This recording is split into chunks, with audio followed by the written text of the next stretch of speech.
kita bersatu dalam doa. Bapa di sorga, terima kasih untuk anugerah-Mu. Kami ada sebagaimana kami ada pada sore hari ini, semua karena kebaikan Tuhan. Tiba saatnya kami mau mendengarkan firman Tuhan pada sore hari ini. Biarlah kebenaran firman Tuhan itu yang memerdekakan setiap kami. Sembuhkan yang sakit, berikan kelegaan kepada yang berbeban berat. Kami serahkan masa depan kami ke dalam tangan-Mu. Yang siap diberkati oleh firman Tuhan, dalam nama Tuhan Yesus sama-sama kita katakan amin. Silakan duduk Bapak Ibu semuanya. Puji Tuhan, haleluya. Ada Shalom Tiberias. Apa kabar Bapak Ibu semua? Luar biasa, senang kembali bisa bertemu dengan Bapak Ibu Gereja Tiberias Indonesia cabang Bekasi Town Square ya. Tidak terasa kita sudah masuk di minggu yang ketiga ya, dan doa saya Bapak Ibu semua diberkati, amin. Sehat sempurna, juga 1 hari ke depan ada libur ya. Jadi mungkin ada beberapa jemaat tadi ada WA, Pak saya hari ini gak ke gereja dulu Pak, live streaming Pak, karena mau ada jalan-jalan ke luar negeri. Weh mantap ya. Kemana? Ke Singapura Pak. Oh pulang jangan bawa flu ya, saya bilang gitu ya. Karena kan kalau dulu kan kita ke Singapura bawa coklat, bawa gantungan kunci ya. Ini ke Singapura jangan bawa flu ya. Sekarang kan zaman udah berubah Bapak Ibu ya. Makanya doa saya semua diberkati, semua sehat, anak-anak juga nilainya bagus ya. Tadi udah gak ada banyak yang didoain mau masuk sekolah ya. Kita doa biar setiap anak-anak Tuhan punya pendidikan yang terbaik, amin. Itu dia ya. Oke, kita langsung masuk dalam firman Tuhan. Bisa dikeluarkan temanya pada sore hari ini. Nah judulnya adalah kuatkan rohani, hadapi dunia ya. Kuatkan rohani, kita akan menghadapi dunia ya. Kita buka Alkitab kita dari Matius 24 ayat 3 sampai 8. Matius 24 ayat 3 sampai 8. Silakan Pak. Demikian firman Tuhan. Ketika Yesus duduk di atas bukit Zaitun, datanglah murid-muridnya kepadanya untuk bercakap-cakap sendirian dengan dia. Kata mereka, katakanlah kepada kami bila mana itu akan terjadi, dan apakah tanda kedatanganmu dan tanda kesudahan dunia. Jawab Yesus kepada mereka, waspadalah supaya jangan ada orang yang menyesatkan kamu, sebab banyak orang akan datang dengan memakai namaku dan berkata, Akulah Mesias, dan mereka akan menyesatkan banyak orang. Kamu akan mendengar deru perang atau kabar-kabar tentang perang, namun berawas-awaslah, jangan kamu gelisah, sebab semuanya itu harus terjadi, tetapi itu belum kesudahannya. Sebab bangsa akan bangkit melawan bangsa, dan kerajaan melawan kerajaan. Akan ada kelaparan dan gempa bumi di berbagai tempat. Akan tetapi semuanya itu barulah permulaan penderitaan menjelang zaman baru. Oke. Slide selanjutnya. Dalam hidup ini kita menghadapi berbagai tantangan dan cobaan. Kekuatan rohani sangat penting untuk menghadapi dunia yang penuh dengan godaan, kekhawatiran, dan kesulitan. Ada satu pembicaraan antara murid dengan Yesus di Bukit Zaitun. Murid-muridnya tanya sama Yesus, kapan nanti engkau akan datang kedua kali? Karena murid-muridnya tahu Yesus datang pertama kali Allah menjadi manusia. Dan Yesus berapa kali mengatakan bahwa dia akan datang kembali. Ya. Nah ketika murid-muridnya tanya kepada Yesus, kapan dan apa tanda-tandanya? Yesus tidak memberikan tanggal spesifik, misalnya 2 Januari 2020 atau 2026, tidak. Tetapi Yesus memberikan tanda-tandanya, apa yang akan terjadi sebelum kedatangan Tuhan Yesus kedua kali. Yang pertama akan ada banyak penyesat, pengajaran-pengajaran nabi-nabi palsu. Jadi Bapak Ibu jangan kaget kalau sekarang jemaat tanya sama saya, Pak sekarang kok banyak pengajaran aneh-aneh ya? Tepat. Ya, jemaat Tuhan jangan kaget, jemaat Tuhan jangan panik ketika melihat banyak pengajaran dan ajaran-ajaran sesat nabi palsu, karena Tuhan sudah katakan menjelang kedatangan dia datang sudah akan terjadi itu. Yang kedua, Bapak Ibu jangan kaget dan jangan gelisah ketika mendengar deru perang. Ya, perang Rusia Ukraina waktu memulai, saya perhatikan di CNN, di Al Jazeera, di berita-berita internasional, dan perang itu belum selesai sampai sekarang. Sekarang timbul lagi perang di Middle East, di Timur Tengah. Ya, dan ini berkecamuk Bapak Ibu, dan nanti bisa beberapa negara ikut di sana. Dan akhirnya bisa perang dunia ketiga, apa pendeta bisa saja terjadi. Kapan saya juga nggak tahu.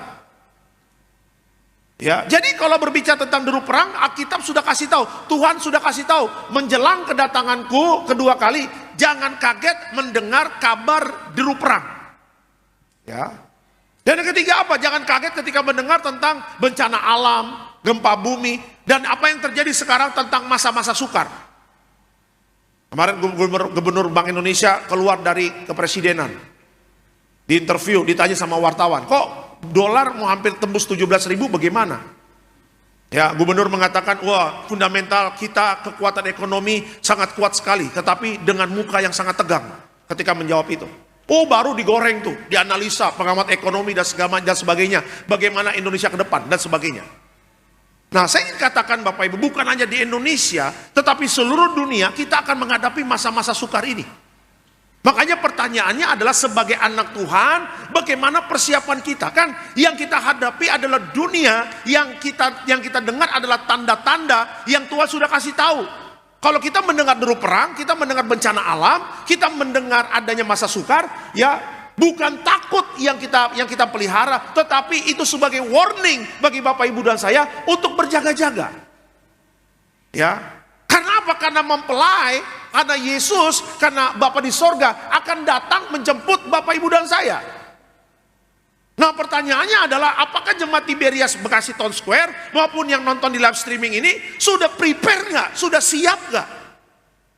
Ya, jangan terlalu asik dengan kegiatan, jangan terlalu asik kita mencari uang, jangan terlalu asik kita berbisnis sampai lupa untuk mempersiapkan kekuatan rohani kita menghadapi tanda-tanda zaman ini. Nanti jangan kaget tiba-tiba dengar ada perusahaan besar PHK. Apalagi yang tinggal di daerah Bekasi, Cikarang, yang daerah-daerah industri, pasti kalau mendengar ada mungkin pabrik tutup, jangan kaget. Tiba-tiba ada demonstrasi, buruh demonstrasi, di PHK 10.000 orang di satu pabrik atau perusahaan besar di daerah Cikarang. Bisa saja terjadi. Nah, makanya kita sebagai anak Tuhan yang harus kita perkuat apa? Yang harus kita perkuat adalah rohani kita.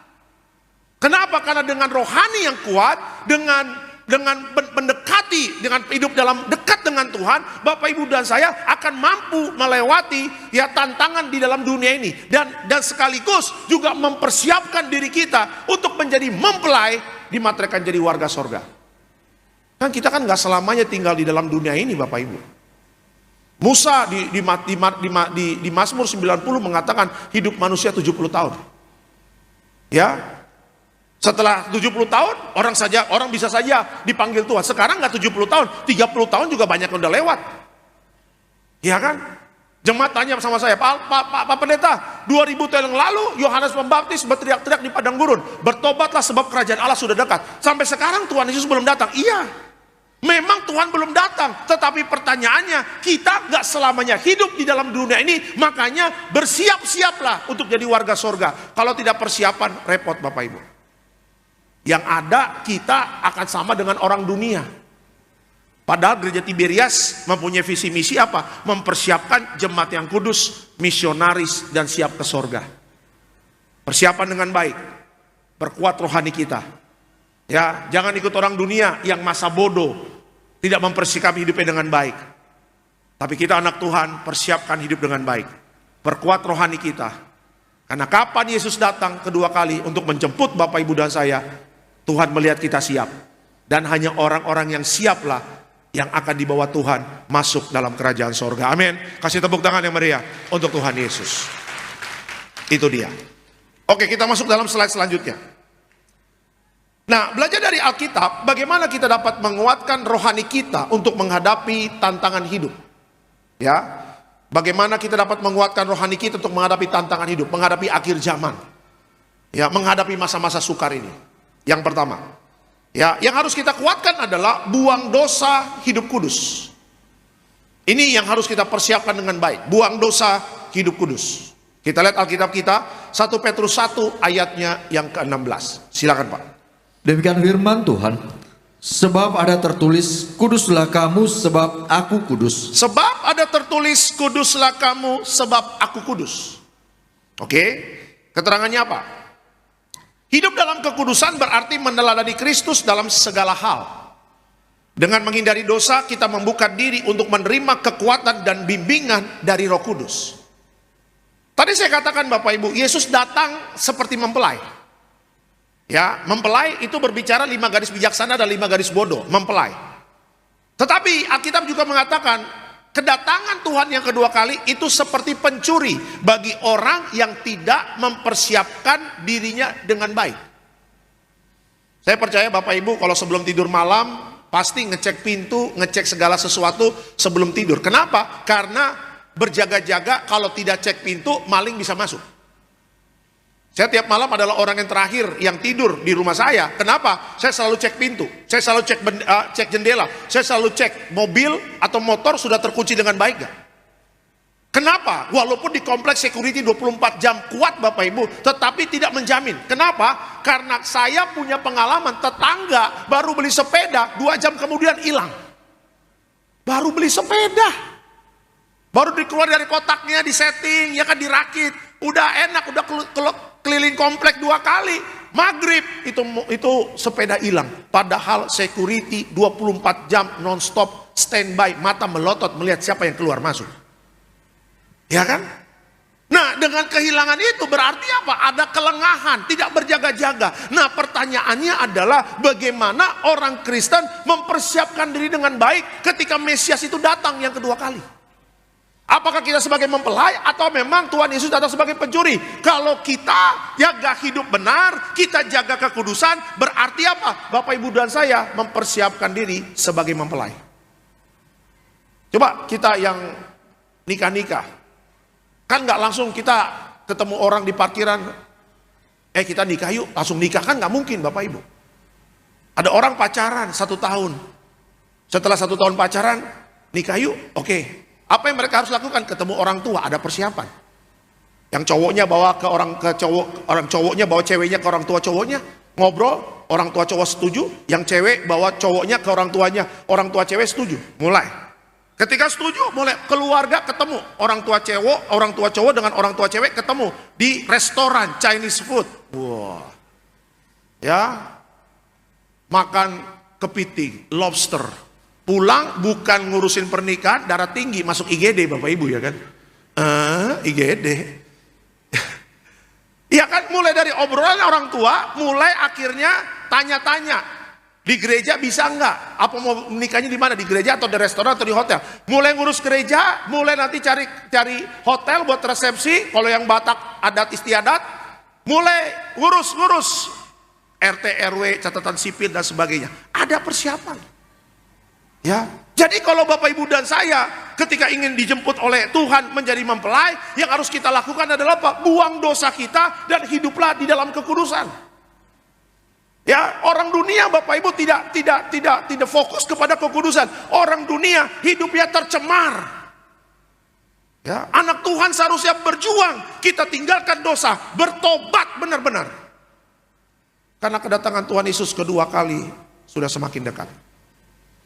Bahtera Nuh dibuat sama Nuh 120 tahun. Dia berteriak-teriak di zaman itu karena mau ada air bah. Kapan air bah tanggal kalau keluar? Enggak. Tuhan katakan, Nuh bikin bahtera, aku akan memberikan air bah, aku akan menghukum dunia. Sama kejadiannya. Tuhan akan datang kedua kali, serukan pertobatan, serukan kekudusan, aku akan datang. Tapi tanggal mainnya tidak ada yang tahu. Tapi di zaman Nuh sangat mengerikan Bapak Ibu. Tidak ada yang bertobat satupun. Yang masuk di dalam bahtera itu hanya Nuh, istri, anak, dan mantu. Dan binatang-binatang yang dipilih Tuhan. Dan akhirnya masuk. Orang-orang di zaman itu kemana Pak? Menolak kabar tentang pertobatan dan kekudusan. Itulah gambaran dunia akhir zaman sekarang. Kalau orang dunia menolak pengajaran pertobatan dan kekudusan, itu biasa. Tapi yang sedih, banyak orang Kristen hari Minggu dengar khotbah pertobatan, dengar khotbah kekudusan, tapi tidak dilakukan. Itu yang sangat menyedihkan. Kalungnya salib, antingnya salib, tatonya salib. Yesuslah gembalaku, takkan kekurangan aku. Mantap.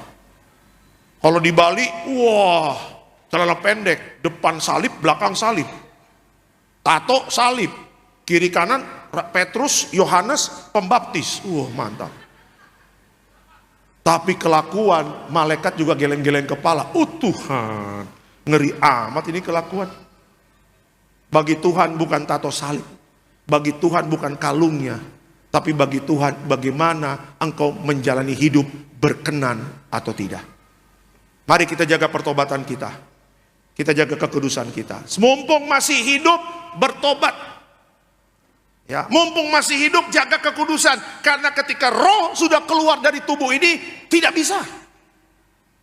Ya, karena kata roh kita keluar dari tubuh ini sudah tidak bisa. Di neraka banyak orang berteriak-teriak, Tuhan beri kami kesempatan sekali. Orang di neraka, di lautan api hanya minta sekali kesempatan sama Tuhan. Just one. Apa yang mereka minta? Kembalikan kami ke dunia, kami janji jaga pertobatan dan kekudusan kami. Tapi orang yang hidup membiarkan kesempatan jutaan kali yang Tuhan berikan untuk bertobat dan jaga kekudusan. Makanya kadang-kadang kita hamba Tuhan kalau di rumah duka, itu suka ngeri-ngeri sedap. Kadang diundang ke rumah duka yang mati rohani. Pak Pendeta, Bapakku Opung Doli meninggal. Bisa Pak Alek kubur di rumah duka sampai pemakaman? Bisa. Ada juga keluarga yang request kan.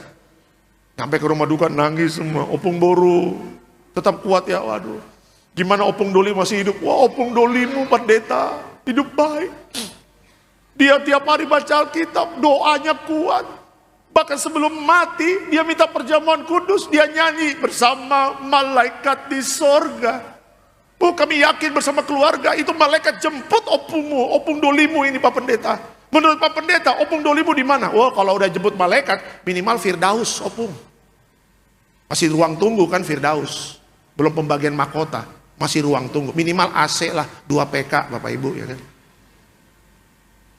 Tapi waktu kalau kita datang, ya kan istri yang nangis, Bu turut berduka cita ya sepenanggung, iya pendeta makasih ya.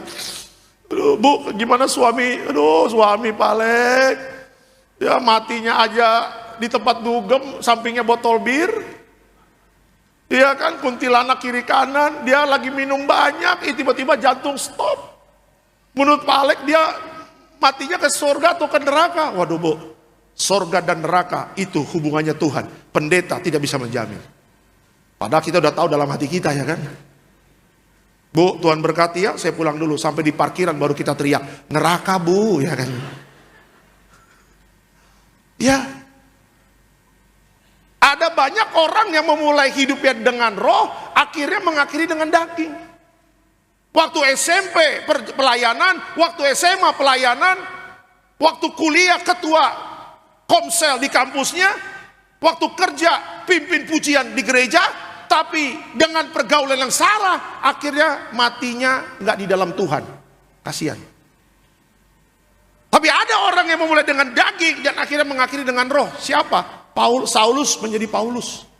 Waktu menjadi Paulus dia bunuh orang Kristen.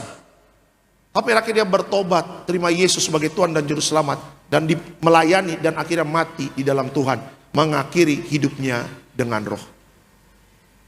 Kekayaan tidak bisa menjamin keselamatan.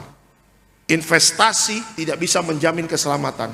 Perhatikan cara kita nanti mati, apakah matinya di dalam pertobatan atau tidak. Apakah matinya di dalam kekudusan atau tidak. Makanya berjaga-jaga. Doa saya, kita memulai dengan roh, mengakhiri hidup kita dengan roh. Ya, kita keluar dari rahim ibu kita, hidup di dalam Tuhan. Dan waktu kita mati, kita pun akhirnya mati di dalam Tuhan yang jemput malaikat surga.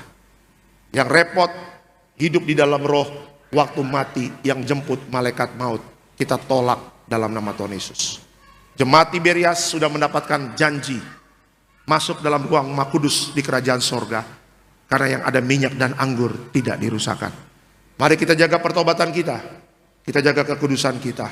Mumpung masih jantung berdetak, masih Tuhan kasih nafas kehidupan, berjuang. Tinggalkan masa lalu, pandang Yesus, terima anugerahnya, engkau dipulihkan. Terus jaga kekudusan. Kapanpun Yesus datang menjemput kita, kita dimateraikan jadi warga surga. Amin. Kasih tepuk tangan yang meriah untuk Tuhan Yesus. Ya. Jadi kekuatan rohani menghadapi dunia, kekuatan itu datangnya dari mana? Waktu kita membuang dosa, dan hidup di dalam kekudusan. Itu yang pertama. Yang kedua, kekuatan rohani yang harus kita persiapkan apa? Yang kedua adalah buang kekhawatiran, tambahkan iman. Ya, buang kekhawatiran, tambahkan iman. 1 Petrus 5 ayatnya yang ke-7. 1 Petrus 5 ayat yang ke-7. Silakan Pak. Demikian firman Tuhan, serahkanlah segala kekhawatiranmu kepadanya, sebab ia yang memelihara kamu. Serahkanlah segala kekhawatiranmu kepadanya, sebab ia yang memelihara kamu. Keterangannya apa? Kekhawatiran dapat melemahkan iman dan mengganggu hubungan kita dengan Tuhan. Tuhan memanggil kita untuk menyerahkan segala kekhawatirannya kepadanya dan meyakini bahwa Dia akan memelihara kita dalam segala situasi. Beberapa kali Yesus menegur setiap orang yang hidup dalam kekhawatiran. Kenapa? Karena kalau orang hidup dalam kekhawatiran tidak mendapatkan apa-apa. Ya. Nah, bagaimana supaya kita bisa menghilangkan kekhawatiran dalam hidup kita? Tambahkan iman. Ya, kalau kita punya iman, Bapak Ibu dan saya, kita tidak akan pernah takut menghadapi masa depan. Orang yang punya iman berarti orang itu setiap hari mengkonsumsi firman Tuhan. Ya, Mazmur 1 ayat 2 sampai 3. Mazmur Daud mengatakan apa? Yang direnungkan adalah Taurat Tuhan siang dan malam, sehingga apapun yang dia kerjakan Tuhan buat berhasil. Daud mengatakan kesuksesan dia bukan karena dia hebat, kesuksesan dia karena dia merenungkan firman Tuhan siang dan malam. Tuh lihat tuh. Jadi kalau orang yang mengkonsumsi firman Tuhan siang dan malam, dia punya iman yang luar biasa Bapak Ibu. Walaupun dari kalangan bukan pejabat, cuma masyarakat biasa, tetapi waktu dia setiap hari merenungkan firman Tuhan siang dan malam, dia berharga di hadapan Tuhan. Ya. Nah, kekhawatiran itu tandanya apa? Kekhawatiran adalah tanda bahwa rohanimu itu kering. Berarti apa? Ada kelaparan secara rohani. Kita pulang gereja pasti lapar. Beberapa jemaat sudah punya rencana. Habis dari sini Pak, kita ke mall BTC, kita cari makan. Pak, habis dari sini kita ke Marpadot. Lapo. Pak, habis dari sini kita ke Metropolitan Mall. Atau memang kalau mau jalan-jalan karena besok libur, Pak, habis dari Betos kita ke Senayan City, langsung tol Becakayu, cepat. Ngapain? Cari makan. Karena perut udah keroncongan. Tapi kalau rohani kita lapar, itu terjadi karena apa? Akhirnya menghasilkan kekhawatiran. Makanya banyak orang Kristen asupan rohaninya tidak benar, makanya banyak yang kelaparan dan akhirnya kekhawatiran. Altar call, Pak Pendeta, saya sering khawatir. Kenapa Bu? Ya masa depan saya nggak tahu bagaimana. Ibu baca Alkitab terakhir kapan? 2012. Haleluya. Pantesan nggak bisa tidur. Pak Pendeta, saya selalu overthinking. Kenapa? Ya Pak, mikirin sekolah anak. Aduh Pak, saya lihat sekolah anak universitas sekarang mahal-mahal Pak Pendeta. Ya, masuk fakultas hukum mahal, fakultas kedokteran mahal, fakultas bahasa mahal. Apalagi mau ke luar negeri, aduh jutaan dolar Pak Pendeta, nggak sanggup. Ibu anaknya SMA mana? Masih TK Pak Pendeta. Ah itu dia tuh. Ini kekhawatiran berlebihan ini.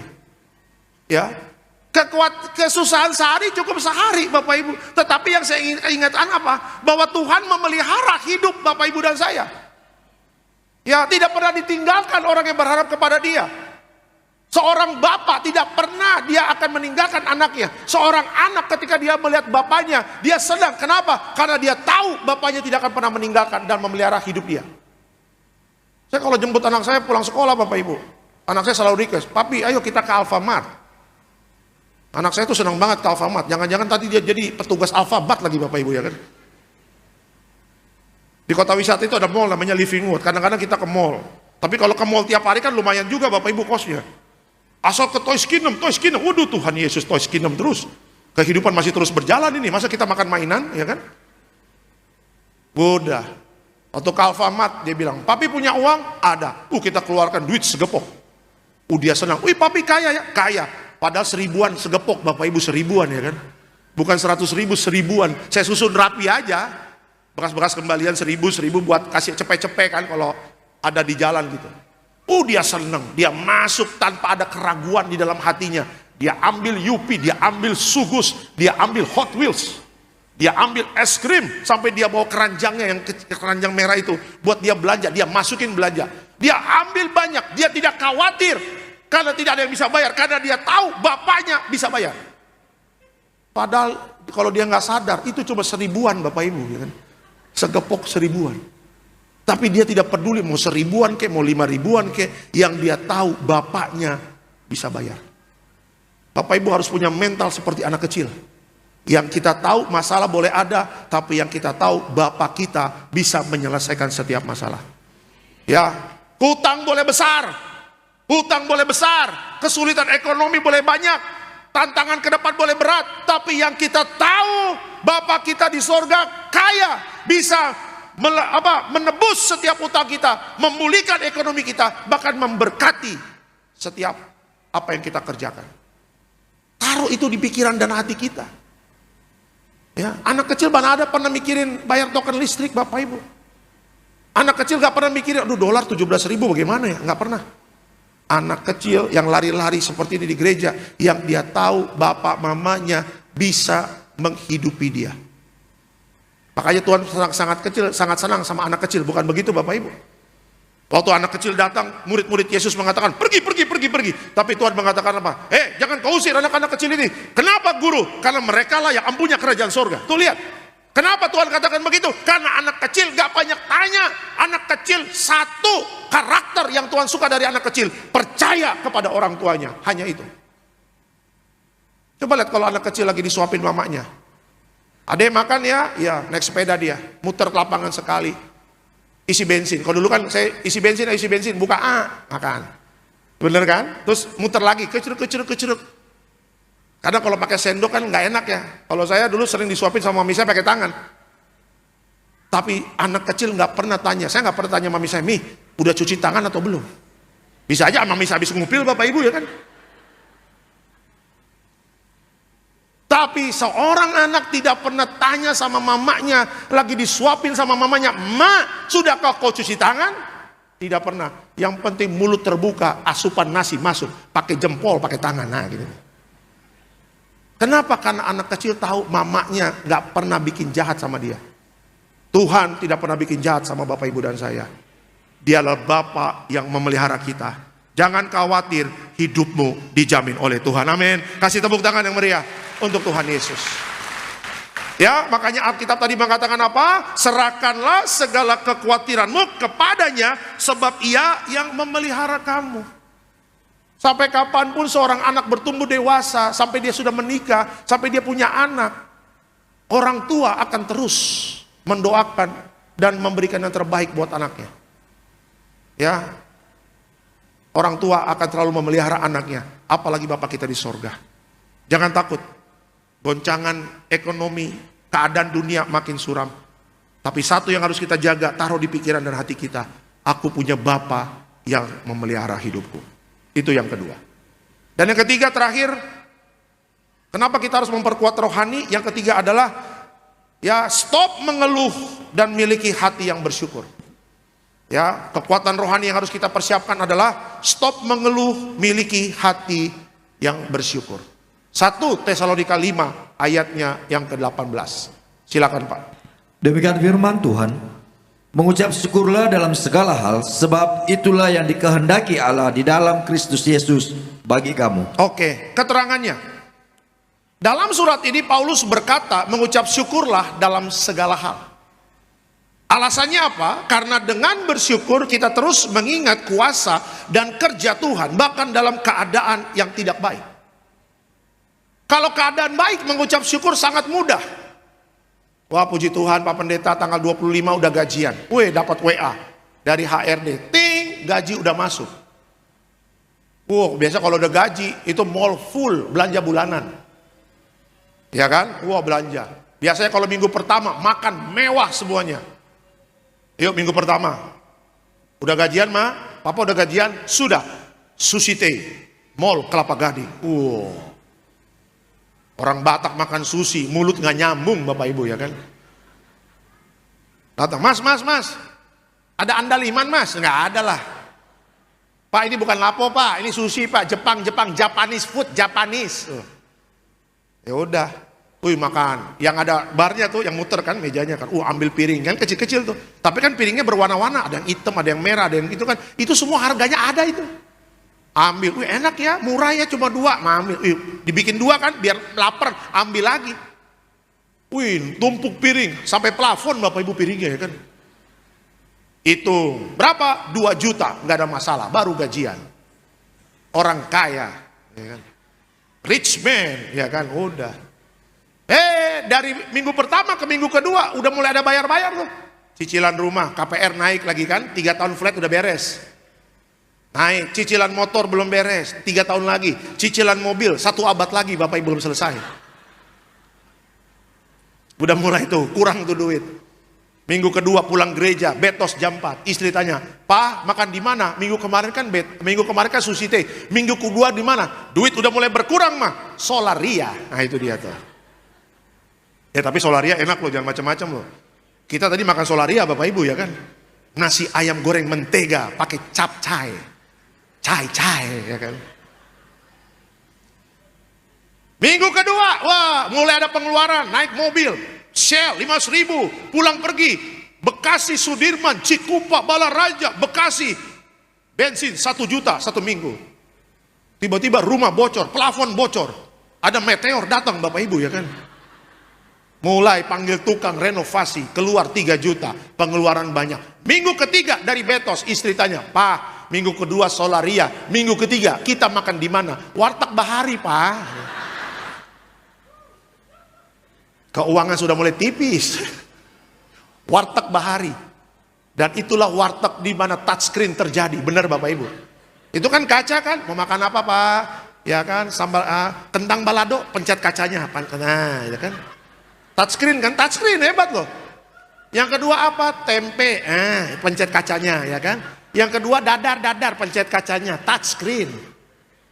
Sushi teh boleh mahal tapi nggak touchscreen.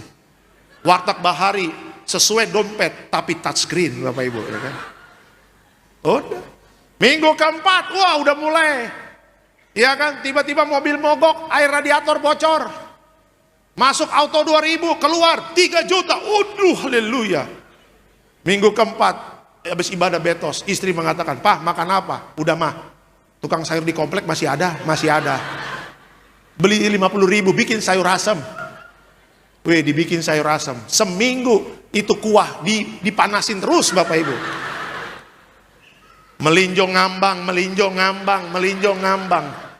Telepon opung si borong-borong, tolong kirim dulu ikan teri Medan. Ikan teri Medan sebulan kan aman. Pakai kuah sayur asam, ikan teri Medan, nasi segunung, aduk-aduk. Udah. Gizi tidak ada, yang penting kenyang Bapak Ibu ya kan.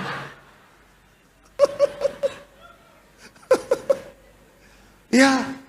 Kalau lagi minggu pertama ngucap syukur, haleluya ku memujimu Tuhan.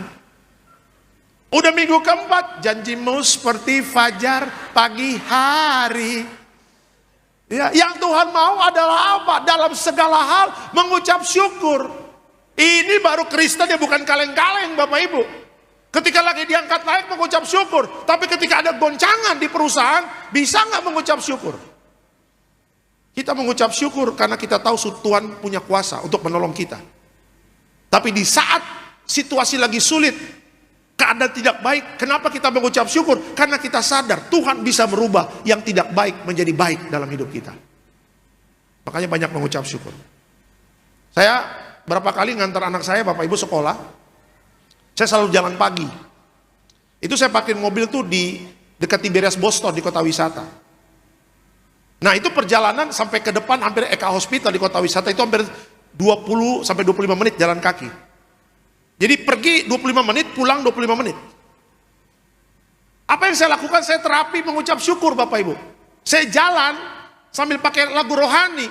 Mulut saya bilang aja sambil jalan, terima kasih Tuhan. Untuk keluarga, untuk orang tua, untuk pelayanan. Semua saya sebutin. Ya, pergi mengucap syukur. Pulang mengucap syukur. Ya, dan saya bersyukur terapi ini luar biasa Bapak Ibu. Dan membuat kita tenang. Kenapa? Karena yang kita tahu dalam segala hal Tuhan tidak pernah meninggalkan kita. Ya, makanya hati-hati dengan mulut ya. Situasi lagi sulit jangan, Tuhan kok begini, jangan. Apapun keadaanku, aku tetap mengatakan Tuhan baik. Aku tetap bersyukur. Keadaanku, mungkin aku lagi di bawah, tapi aku mengucap syukur. Karena yang aku tahu, Tuhan punya kuasa untuk memulihkan hidupku. Amin. Ya, kasih tepuk tangan yang meriah untuk Tuhan Yesus. Sama-sama katakan sama saya, mengucap syukur. Itu dia. Ya, sebagai kesimpulan dalam khotbah saya pada sore hari ini. Apa kesimpulannya? Bersama Tuhan Yesus adalah jaminan di akhir zaman ini untuk kita melihat kemenangan di masa-masa sukar. Selamat hari Minggu, Tuhan Yesus memberkati. Kasih tepuk tangan yang meriah untuk Tuhan Yesus. Kita bangkit berdiri Bapak Ibu. Kita bangkit berdiri.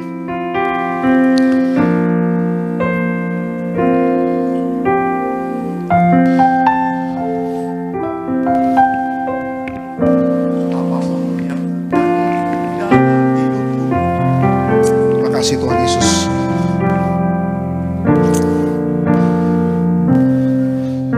Apapun yang terjadi di dalam hidupku, selalu ku berkata, Tuhan Yesus baik. Dalam segala hal yang terjadi,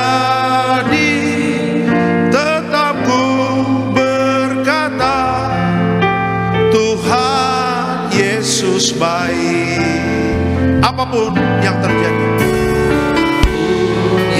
terjadi, di dalam hidupku, selalu ku berkata, Tuhan Yesus baik. Dalam segala hal yang terjadi,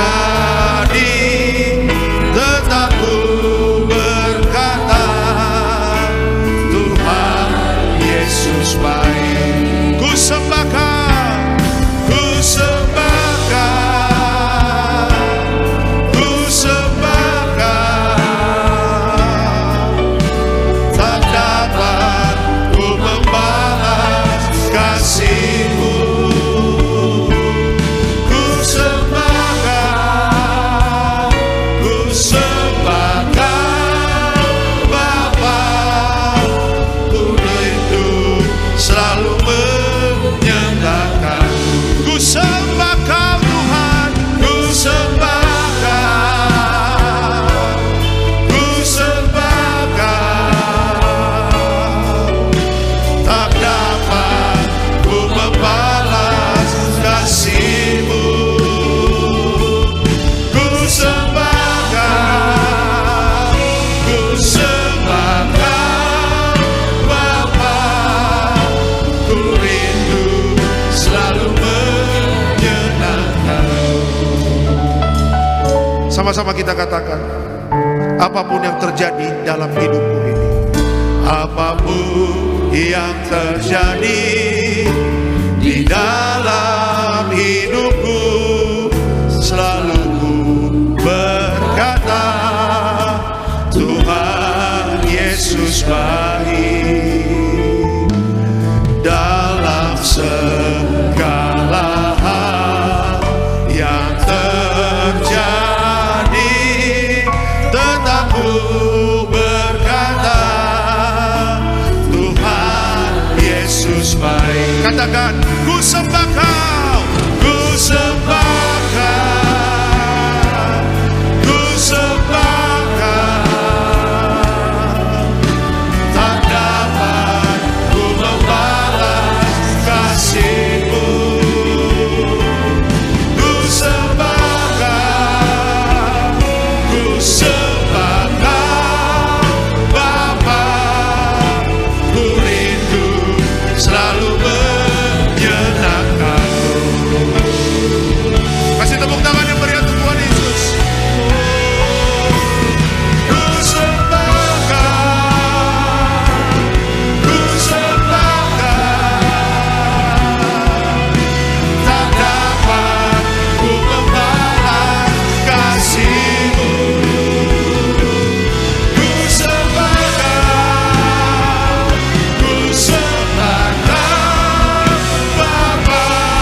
berikan tepuk tangan yang meriah bagi nama Tuhan Yesus, Allah kita yang luar biasa. Mari Bapak Ibu jemaat Tuhan terkasih, sama-sama kita boleh siapkan hati kita untuk kita boleh terima yang terbaik daripada Tuhan Yesus. Kita akan menyatu dengan tubuh dan darah Tuhan Yesus Kristus. Sama-sama kita bangkit berdiri, Bapak Ibu jemaat Tuhan terkasih, tubuhmu dan darahmu Tuhan.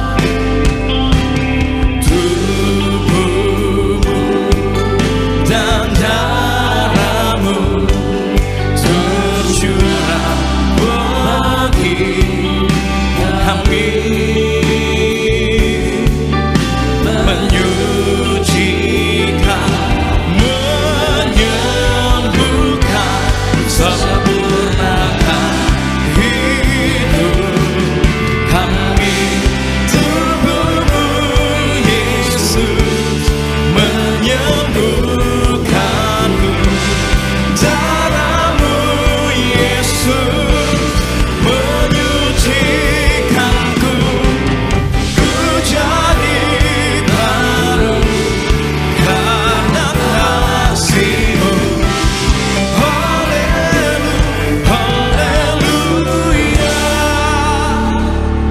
Haleluya. Semua kita persiapkan ya, kita akan terima tubuh darah Yesus. Kita angkat rotinya dulu tinggi di atas kepala kita dengan iman percaya. Sama-sama kita katakan dalam nama Tuhan Yesus, inilah roti yang turun dari sorga, inilah tubuh Yesus Kristus yang tertikam tertombak di atas kayu salib. Pertama, dengan tubuh Yesus kami dimateraikan jadi warga sorga.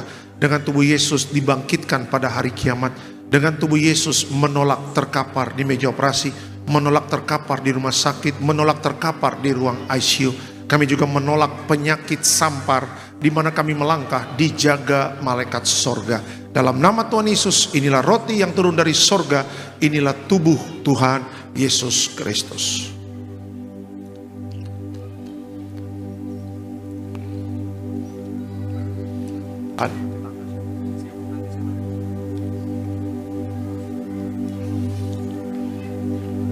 Setiap roti yang kita makan jadi tubuh Kristus, kita angkat anggur yang kita doakan menjadi darah Yesus. Sama-sama kita katakan, dalam nama Tuhan Yesus, inilah darah Yesus Kristus sebagai perjanjian baru yang kekal. Pertama, kami bertobat, minta ampun sama Tuhan atas setiap dosa dan pelanggaran kami.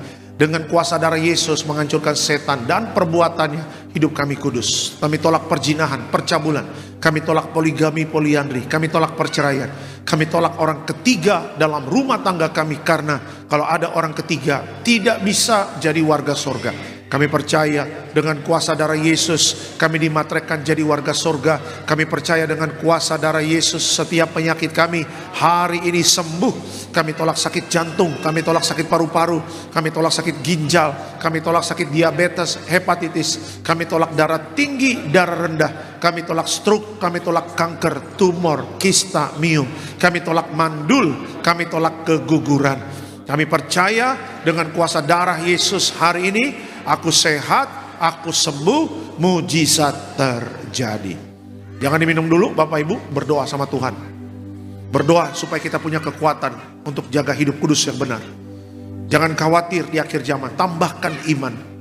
Dan banyak mengucap syukur karena Tuhan punya kuasa untuk memulihkan hidup kita. Haleluya. Sama-sama kita katakan dalam nama Tuhan Yesus, perjamuan kudus ini kuasanya lebih dari roti mana. Yang pertama, dengan kuasa perjamuan kudus makan tidur diberkati, tidak miskin, tidak kekurangan. Dengan kuasa perjamuan kudus mulia jadi warga sorga. Dengan kuasa perjamuan kudus punya roh majikan, roh miskin, roh bangkrut, roh gagal kami tolak. Agar pekerjaan kami, usaha kami, bisnis kami, toko dagangan kami, studi anak-anak, pelayanan, rumah tangga diberkati Tuhan ratusan ribuan kali ganda. Dalam nama Tuhan Yesus segala dosa, sakit, penyakit, kutuk sudah selesai, diangkat di atas kayu salib. Inilah darah Tuhan Yesus.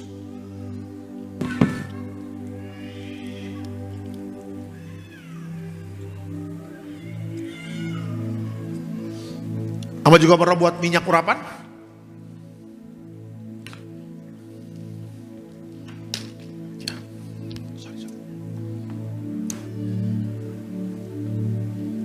Minyak urapan memuliakan Allah, memuliakan manusia. Minyak urapan hancurkan setan, sembuhkan orang sakit. mana melangkah jaga malaikat. Dalam nama Tuhan Yesus inilah minyak urapan penuh kuasa, penuh mujizat, memuliakan Allah, memuliakan manusia. Dalam nama Tuhan Yesus, haleluya, amin. Diberkati setiap pokok doa, doa orang benar. Bila yakin didoakan besar kuasanya. Siapapun yang menulis maupun yang tidak menulis, berdoa di bangku masing-masing. Kita percaya doa orang benar bila yakin didoakan besar kuasanya, mujizat sudah terjadi dalam nama Tuhan Yesus. Yang mau didoakan boleh maju ke depan. Saya akan doakan bersama tim.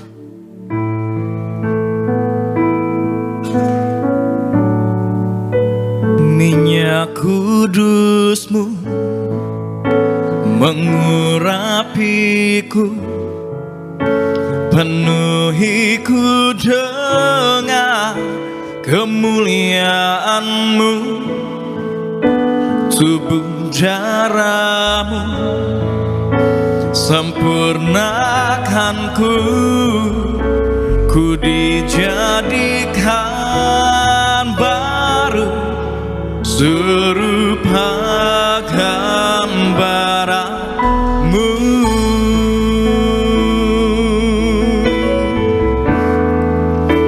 Minyak kudus-Mu mengurapiku, penuhiku dengan kemuliaan-Mu,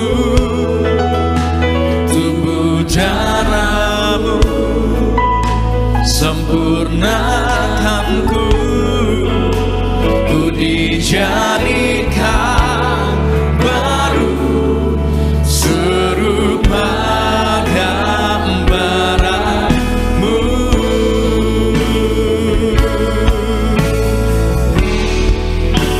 Minyak kudus-Mu mengurapiku, penuhiku dengan kemuliaan-Mu, tubuh darah-Mu sempurnakanku, ku dijadikan baru serupa gambaran-Mu.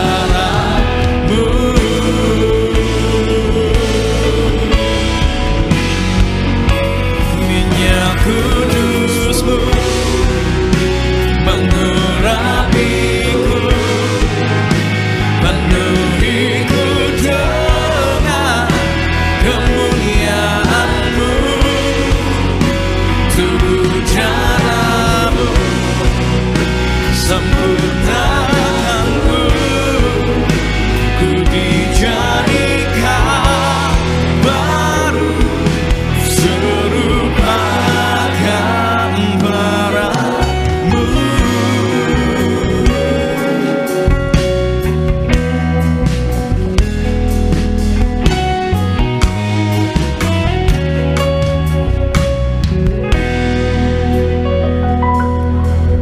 Kau beri diri-Mu hancur bagiku, nyatakan kasih-Mu padaku.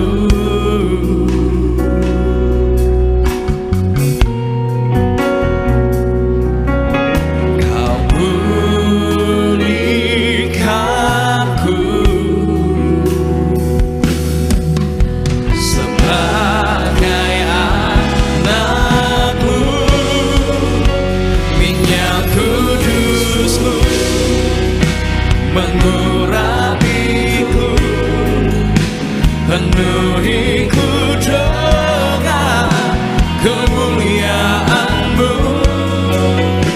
tubuh darah-Mu sempurnakanku, ku dijadikan baru serupa gambaran-Mu.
sempurnakanku, ku dijadikan baru serupa gambaranmu.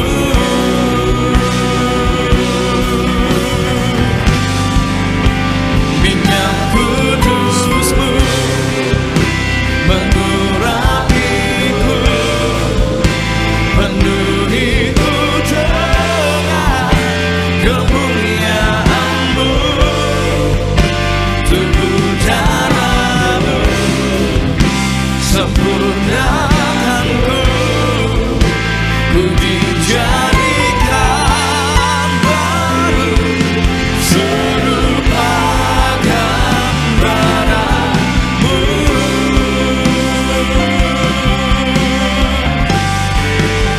Minyak kudus-Mu mengurapiku, penuhiku dengan kemuliaan-Mu.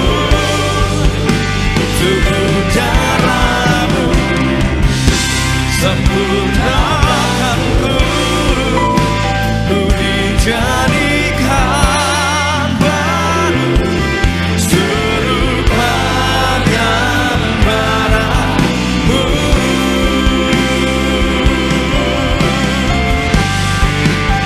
Minyak kudus-Mu mengurapiku, penuhiku dengan kemuliaan-Mu. Tubuh darah-Mu sempurnakanku, ku dijadikan baru serupa gambaran-Mu. Sama-sama kita bangkit berdiri. Ku dijadikan baru serupa gambaran-Mu. Kita bersatu dalam doa. Diberkati Tiberias Bekasi Town Square, agar setiap ibadah dari sesi pagi sampai sore terakhir Bonerges, terus Tuhan tambahkan jiwa di tempat ini. Juga berkati Pak Koordinator Pak David Raharja bersama keluarga. Diberkati Tuhan dalam setiap pelayanan, dalam setiap pekerjaan usaha, apapun yang dikerjakan Tuhan buat berhasil. Berkati juga gembala sidang kami yang kami kasihi, Ibu Pendeta Darniati Pariaji. Tuhan berkati bersama Bapak Pendeta Aristo Pariaji, Bapak Argo Pariaji. Tuhan berkati seluruh jemaat yang hadir pada hari ini. Tuhan berkati Bapak Ibu rumah tangga rukun dan damai. Di situ Tuhan perintahkan berkat. Juga di mana melangkah dijaga malaikat surga. Sebentar kita akan pulang, juga di mana melangkah jaga malaikat. Dan sebelum pulang kita terima berkat dari Tuhan. Mari Bapak Ibu, arahkan hati dan pikiranmu, kita terima berkat dari Tuhan. Tuhan memberkati engkau dan melindungi engkau. Tuhan menyinari kau dengan wajahnya, memberi kau kasih karunia. Tuhan menghadapkan wajahnya kepadamu dan memberi kau damai sejahtera. Yang disayang Tuhan, diberkati Tuhan. Dalam nama Tuhan Yesus sama-sama kita katakan amin. Selamat hari Minggu, Tuhan memberkati. Shalom, shalom, shalom.